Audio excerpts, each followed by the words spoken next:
রাধে রাধে বন্ধুরা, কেমন আছো তোমরা সবাই? আশা করছি তোমরা সবাই খুব ভালো আছো। আমিও ভালো আছি। তুই সিম্পল হাউসওয়াইফ জয়শ্রী নতুন আর একটি ব্লগে তোমাদের সকলকে স্বাগত জানাই। আই হোপ যে প্রতিদিনের ন্যায় আজকের ব্লগটাও তোমাদের বেশ ভালো লাগবে। আর এই যে দেখো, সকালবেলা ঘুম থেকে উঠে বাসি কাজকর্ম সেরে ফ্রেশ হয়ে এই যে বাপের বাড়ি যাওয়ার আগে বেশ কিছু জামা কাপড় কাচা ধোয়া করেছিলাম, সেগুলো সব ছিল সিঁড়ির ঘরের দড়িতে মেলা। তো সেইগুলোকে একটু আগে উঠিয়ে নিয়ে এসে সমস্ত জামা কাপড়গুলো ওল্টানো ছিল, সেগুলোকে সোজা করে এখন পাট পাট করে ভাঁজ করে নিচ্ছি, যাতে করে ধীরে ধীরে অগোছালো কাজগুলো যেগুলো আমার জন্য পড়েছিল সেগুলোকে আমি গুছিয়ে নিতে পারি। কি বলতো, পরিষ্কার পরিচ্ছন্ন ঘর বাড়িতে যদি একবার তুমি আসক্ত হয়ে যাও, তাহলে কিন্তু অগোছালো পরিবেশ বা অগোছালো জায়গা তোমার একদমই ভালো লাগবে না। আর এই দেখো, মায়ের বাড়ি থেকে একটা গামছাও নিয়ে এসেছি। আর এদিকে বাবু চোখের ড্রপ দিয়েছিল, সেই কৌটোগুলো ওইভাবে ফেলে রেখে দিয়েছে, আর ড্রপগুলো সব ওর ব্যাগের মধ্যে ভরে রেখেছে। যেহেতু ওর প্রাইভেটে যাওয়ার সময় ড্রপ দিতে হয়, স্কুলে গেলে ড্রপ দিতে হয়, ওই জন্য ড্রপগুলো ব্যাগের মধ্যে নিয়ে ওর বাক্সগুলো ওখানে ফেলে রেখেছে। আর এই যে গতকাল তো শ্রাবণ মাস পড়েছিল, আর দিনটা ভালোই ছিল, শুক্রবার।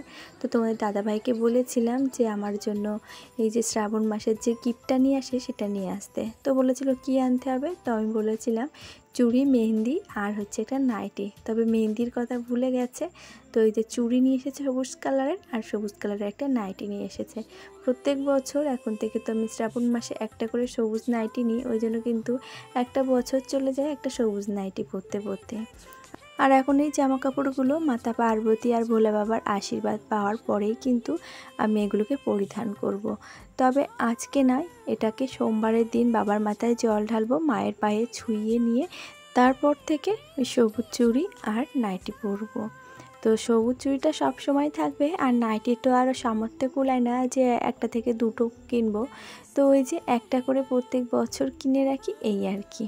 তো কিনে আর রাখি না, আমার বরমশাই যেটা পছন্দ করে নিয়ে এসে দেয় সেটাই। কিন্তু আমি কিন্তু নিজে থেকে বাজারে গিয়ে কখনো কিনে নিয়ে আসি না, শুধুমাত্র বলে দিই যে সবুজ কালারের জিনিস নিয়ে আসবে, তো সে তার পছন্দ মতনই কিন্তু নিয়ে আসে। গত বছরে একটা সবুজ নাইটি দিয়েছিল আর একটা সবুজ কালারের শাড়ি দিয়েছিল। তবে এবছর আর সামর্থ্য নেই যে সবুজ কালারের আবার একটা শাড়ি কিনবো, ওই এক নাইটিতেই সীমাবদ্ধ। তো যাই হোক, সবুজ চুড়িটা পরার নিয়ম আছে, সেই জন্য সবুজ চুড়িটাই পরবো, এই আর কি। আর কথিত আছে যে শ্রাবণ মাসে মাতা পার্বতী বাবা ভোলানাথের জন্য এই নিয়মটা পালন করত। আর এটা করেই কিন্তু আমরা এখনকার দিনে মেয়ে বউরা আমাদের নিজেদের মনস্কামনা, সংসারের মঙ্গল, স্বামী সন্তানের মঙ্গল, এই আর কি সমস্ত কিছু চেয়ে থাকি। আর বাবা এমনই একটা জায়গা যেখানে যদি তুমি একটু ভক্তি, নিষ্ঠা আর মনোযোগ সহকারে একটা বেলপত্র দিয়েও যদি তাকে ডাকো, তাহলে কিন্তু সে তোমার ডাকে সাড়া দেবেই। এটা আমার বিশ্বাস। জানি না কার কতটা কি বিশ্বাস আছে। ওই যে কথায় বলে না, বিশ্বাসে মিলাই বস্তু তর্কে বহুদূর, এই আর কি। তো ওইদিকে তোমরা যারা যারা এখনও অবধি সবুজ চুড়ি বা সবুজ কোনো কিছু কিনতে পারোনি, কোনো জামা কাপড়, পোশাকেরই যে দরকার তা কিন্তু নয়, কিন্তু শ্রাবণ মাসে সবুজ চুড়িটা অবশ্যই পরো। 16 শৃঙ্গার করার নিয়ম আছে, তবে আমরা 16 শৃঙ্গার তো সমস্ত কিছু করতে পারি না। তো যতটুকু সম্ভব ওই যে নিয়ম মানার জন্য ততটুকুই কিন্তু মেনে থাকি। আর এই সবুজ চুড়িটা যদি তোমাদের হাজব্যান্ডরা কিনে এনে দেয় তাহলে তো খুবই ভালো হয়। কেননা কথিত আছে, যদি হাজব্যান্ড তার স্ত্রীকে কোনো রকম মানে সাজগোজের সামগ্রী, যেমন রূপোর জিনিস কিংবা এরকম মানে অলংকার যেগুলো দিয়ে মেয়েরা সাজাগোজা করে, সেগুলো যদি কিনে দেয়, তাহলে কিন্তু স্বামী স্ত্রীর মধ্যে বন্ডিংটা খুব ভালো থাকে। তো সেটাই আর কি, শ্রাবণ মাসের এই একটা দিনে অন্তত নিজেদের হাজব্যান্ডের কাছ থেকে এই গিফটটা পাওয়া অন্তত আমরা আশা করি। প্রথম যখন আমি শ্রাবণ মাসের এই রীতিটা করতাম, তখন কিন্তু তোমাদের দাদাভাই সায় দিত না। তবে একটা বছর সাথ দেয়নি, পরের বছর যখন সে জানলো, বুঝতে পারলো যে আমার জন্যই সমস্তটা আমার বউ করছে, তখন থেকে যে কবছর আমি করছি, শ্রাবণ মাস পালন করছি, সেই কবছর কিন্তু তাকে যদি মাস পড়ার পরপরই বলি যে কিনে দিতে হবে, তাহলে সে ঠিক নিজের পছন্দ অনুযায়ী কিনে এনে দেয়। তো এই আর কি, এটাই আমার কাছে অনেকটাই, যে আমার প্রিয় মানুষটা বছরে অন্তত একটা দিন আমার সাথ দেয়। দেখো ওইদিকে টিকটিকিতেও কিন্তু ঠিক দিয়ে গেছে। তো তোমরাও যারা এখনও অবধি এই যে সবুজ চুড়ি কিংবা সবুজ জামা কাপড় কেন নিই, তারা কিন্তু অবশ্যই রবিবার দিন কিনে নিয়ে সোমবার দিন ওই যে বাবার মাথায় জল ঢেলে মায়ের পায়ে ছুঁয়ে নিয়ে জামা কাপড় হোক কিংবা চুড়ি সমস্তটাই পরো। ওটা কিন্তু পরতে গেলে শুধুমাত্র যে কিনে আনলাম আর পরে ফেললাম তা কিন্তু নয়, ওটা আগে পুজো করতে হয়, মায়ের পায়ে ছোঁয়াতে হয়, তবে গিয়ে পরতে হয়। আমি তো গত বছরও করেছিলাম, এবছরও সেটাই করব। ওই যে আগে থেকে কিনে আনা হয়ে গেল, তবে একটা ভালো দিনক্ষণ দেখেই কিন্তু কেনা উচিত। যে কোনো দিনে যে কোনো জিনিস কিন্তু কেনা একদমই উচিত নয়, তার জন্য একটা ধার্য করা দিনও আছে। যেমন আমি শুক্রবার কিনেছি, আর কেনা যাবে রবিবারে, আর কেনা যাবে সোমবারে, বুধবারে, এরকম বার অনুযায়ী কিনলেই কিন্তু বেশ ভালো হয়। তো সব কিছুর তো ওই যে বললাম না, নিয়ম আছে, নিয়ম মেনে সংস্কার মেনে চলি বলে আজ সংসারে একটু হলেও কোথাও শ্রীবৃদ্ধির আগমন ঘটাতে পেরেছি, এই আর কি। আর এদিকে দেখো, ওদিকে তো কাজকর্ম সমস্ত গুছিয়ে নিয়েছি, এদিকে বাবুদেরকে স্নান করিয়ে দিয়ে তারপরে বলেছিলাম তোরা জামা কাপড়গুলোকে পর, আমি ততক্ষণে ম্যাগি বানিয়ে নিই। ওদেরকে এই যে ম্যাগি বানিয়ে দিয়েছি, এখন এই যে ম্যাগি খাওয়ার আগে বলছি মাথায় তেল চিরুনি দিয়ে নে, নয়তো তোদের একবার খাওয়া হয়ে গেলে তোরা শুধুমাত্র স্কুলে যাওয়ার জন্য ঝাপাঝাপি করবি। আর এদিকে দেখো, এই যে অ্যাকোরিয়ামটা তো নতুন নিয়ে এসেছে, গতকাল দেখিয়েছিলাম, তবে এখন বারান্দায় বসলে বোর মনে হয় না। আগে বারান্দায় কষ্ট করে এসে বসলে মনে হতো একটা বোরিং ভাব লাগতো, এখন ওই মাছগুলোর দিকে তাকিয়ে একটু বসে থাকলে বেশ ভালোই লাগে, মনটা যেন অন্যরকম হয়ে যায়।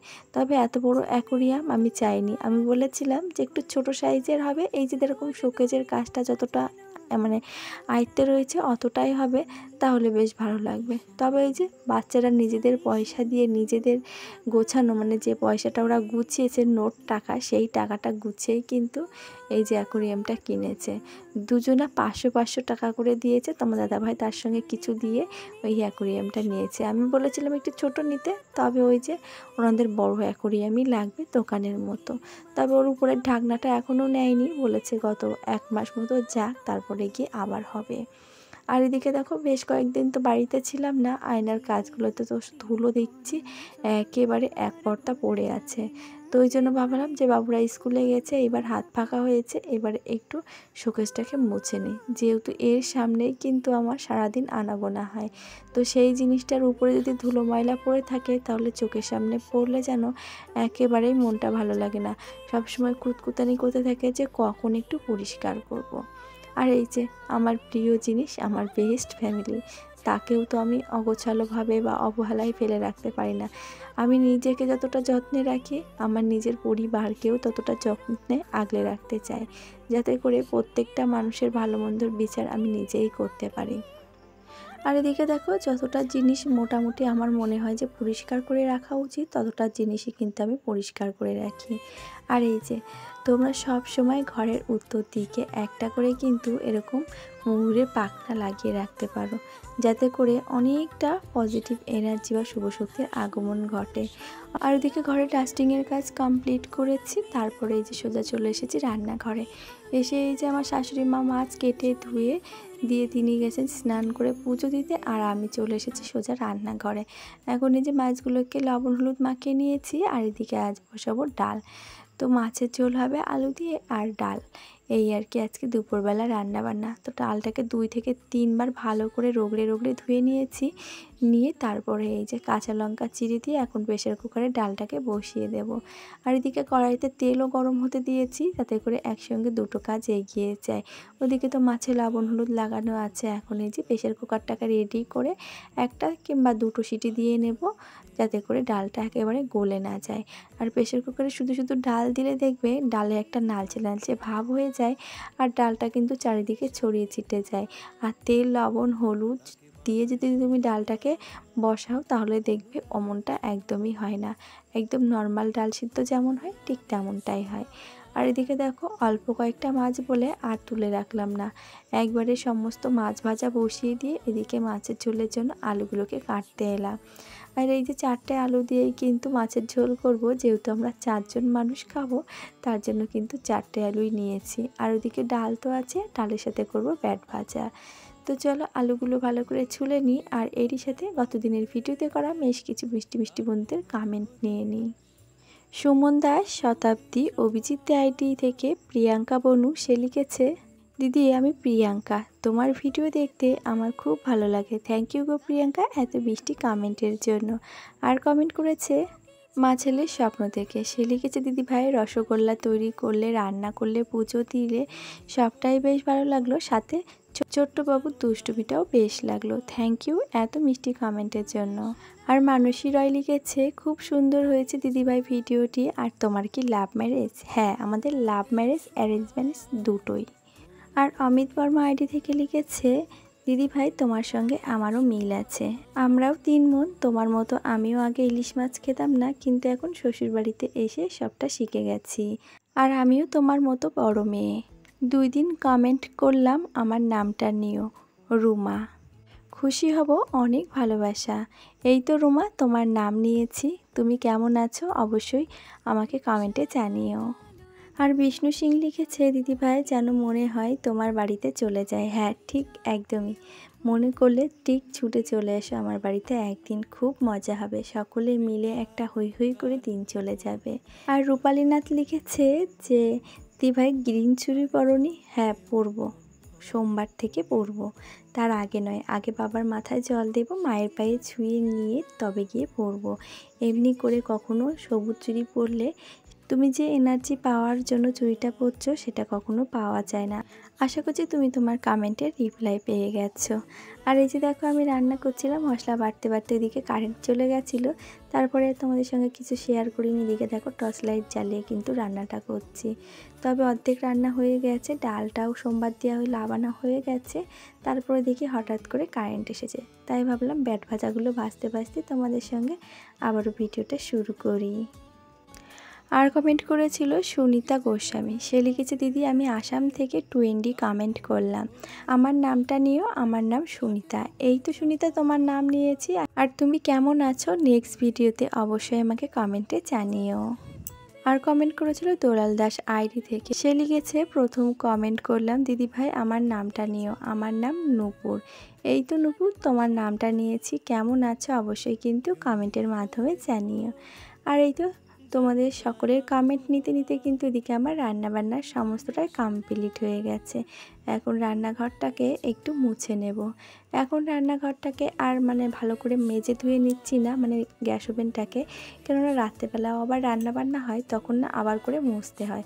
তার জন্য ভাবলাম ভিজে কাপড় দিয়ে এখন মুছে নিই, রাত্রেবেলা গিয়ে একেবারে মেজে ধুয়ে নেব। এই আর কি, সবসময় তো এক কাজ বারবার ভালো লাগে না, তবে যে কাজ যেভাবে করলে সুবিধা হয় তখন কিন্তু সেইভাবেই করে নিতে হয়। যেহেতু আমরা হাউসওয়াইফ, আমাদের কাজের সুবিধা কিন্তু আমাদেরকে বুঝে নিতে হবে যে কোন কাজটা কিভাবে করলে আমাদের সুবিধা হবে, এই আর কি। আর তোমাদের এত মিষ্টি মিষ্টি কমেন্ট পড়লাম, আর তোমাদের কমেন্টগুলো পড়ে সত্যি আমার খুব ভালো লাগে। আর তোমাদের কমেন্ট আমাকে মোটিভেট করে নতুন একটা ভিডিও দেওয়ার জন্য। আর তোমাদের কাছে আশা রাখি প্রতিদিন এত মিষ্টি মিষ্টি কমেন্টের। আর এই যে দেখো রান্নাঘরের সমস্ত কাজ কমপ্লিট করে তারপরে একেবারে ঘরটাকে পরিষ্কার করে নিচ্ছি। আর একটু পরে আবার বাবুরা চলে আসবে, ওই জন্য করে না ফ্যানটা চালিয়েই নিয়েছি, যাতে করে তাড়াতাড়ি করে ঘরটা শুকিয়ে যায়। এখন ওই যে 12:30 মতন বেজে গেছে, আর বাবুরা 1টার সময় চলে আসবে, যেহেতু আজকে শনিবার। আর এই যে সমস্ত ঘর মুছে নিয়ে এখন বারান্দাটাও মুছে নিয়েছি। আর এদিকে দেখো অ্যাকোরিয়ামের মাছগুলো কত সুন্দর খেলছে, দেখতে কিন্তু ভালো লাগছে, তবে আমার কাছে একটু আনকমফোর্টেবল মতো হচ্ছে, কেননা এত বড় অ্যাকোরিয়ামটা না এই বাড়িতে মানায় না। দেখবে যে জায়গায় যে জিনিস মানায় সেই জায়গায় সেই জিনিস দিলে কিন্তু বেশ ভালো লাগে, আর যেখানে যে জিনিস মানায় না সেখানে সেই জিনিসটা রাখলে মনে হয় যেন একটা মন থেকে বোঝা বোঝা, এই আর কি। আর এদিকে স্নান সেরে নিয়েছি, আর স্নান সেরে এসে দেখো মুখে ভালো করে টান টান করে অ্যালোভেরা জেলটা মেখে নিলাম। আর এখন এই যে মাথাটাকে চিরুনি দিয়ে এবার সিঁদুর পরে নেব।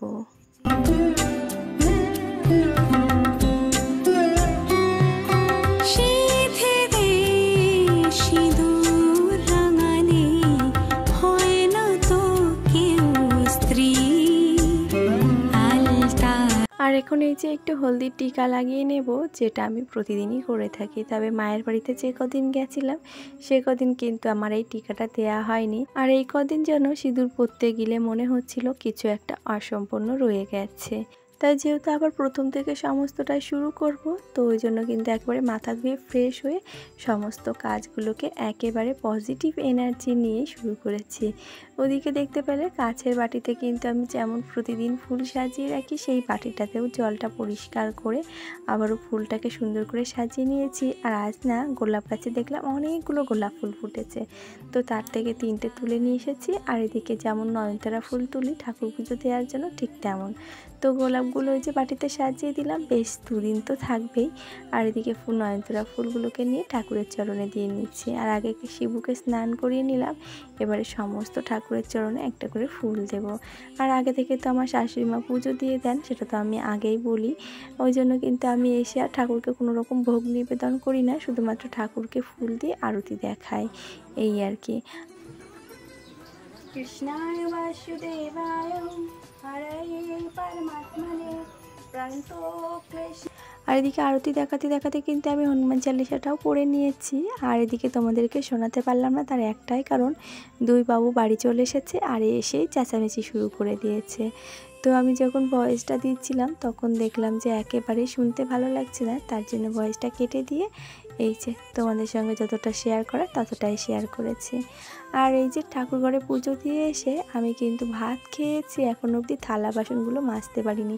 এর মধ্যে দেখি ঝপঝপিয়ে বৃষ্টি আসছে, তার জন্য দৌড়ে চলে এলাম একেবারে ছাদের উপরে জামা কাপড়গুলোকে তুলতে। তবে আজ আসি, সকলে খুব ভালো থেকো, পরিবারের সকলকে নিয়ে আবারও দেখা হবে।